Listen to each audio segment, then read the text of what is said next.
سلام نو در خبرزو کې د 1 بجې خبرونه ته ښه راغلاست. د رئیس الوزرا اقتصادي مرستیال د قزاقستان له پلاوي سره په لیدنه کې د دواړو هیوادونو ترمنځ د اقتصادي همکاریو د لارې نقشې پر چټک وروستي کېدو ټینګار کړی دی.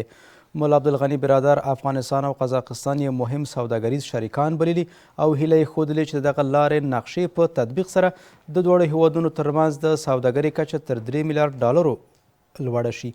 ورته مهال د قزاقستان د لومړي وزیر مرستیال ویلي چې هیواد یې له افغانستان سره د اړیکو پراختیا او اقتصادي همکاریو زیاتېدو ته ځانګړې پاملرنه لري. په همدې حال کې د صنعت او سوداګرۍ وزارت اعلان وکړ چې د دواړو هیوادونو خصوصي سکتور همداراز د افغان قزاق نندارتون په څنډه کې په بېلابېلو برخو کې 25 هوکړه لیکونه لاسلیک کړي دي.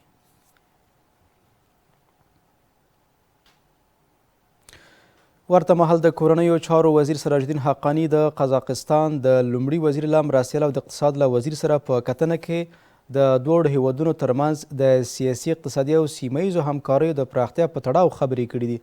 د کورنیو چارو وزارت اعلان وکړ چې په دغه لیدنه کې دواړه لوري د امنیتي وضعیت له نشه یي توکو سره د ګډې مبارزې د ترانزیت پراخېدو او د دوه اړخیزو اړیکو د پیاوړتیا په اړه هم غږېدلي دي.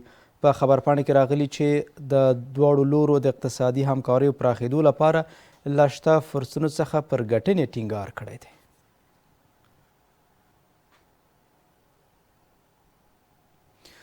د کانونو او پټرولیم وزارت مسؤلین د قزاقستان د اوراسیا د څېړنیزو مرکز له اساسو او د کانیزو شرکتونو له یو شمېر رئیسانو سره کتلي دي.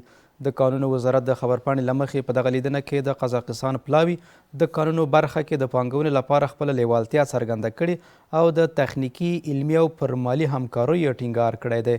د کانونو او پټرولیم وزارت مرستیال په افغانستان کې د پانګونې د مناسب فرصت له برابرېدو ډاډ ورکړی دی.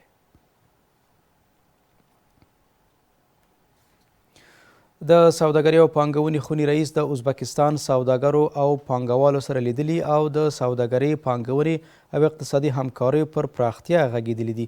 د سوداګرۍ خونې اعلان وکړ چې دواړو لورو دغه راز د کابل او تاشکند ترمنځ د ګډو پانګونو پر زیاتېدو او د سوداګریزو اقتصادي اړیکو پر پیاوړتیا یې ټینګار کړی دی.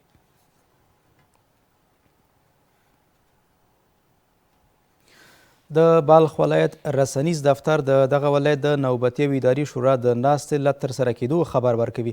د خبرپاڼې له مخې دغه ناسته چې د بلخ والي محمد یوسف وفا په مشرۍ ترسره شوه پکې د ملکي او نظامي ادارو مسؤلینو ګډون کړی دی او د اسلامي امارت د مشر د فرمانونو په تړاو معلومات وړاندې شوي دي.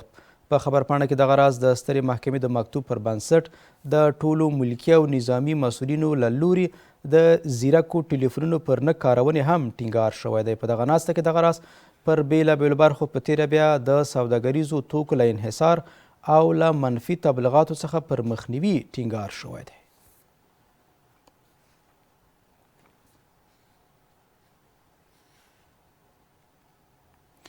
خبرونه همدومره ول، عملتیا مو مننه. تر بیا ښې چارې.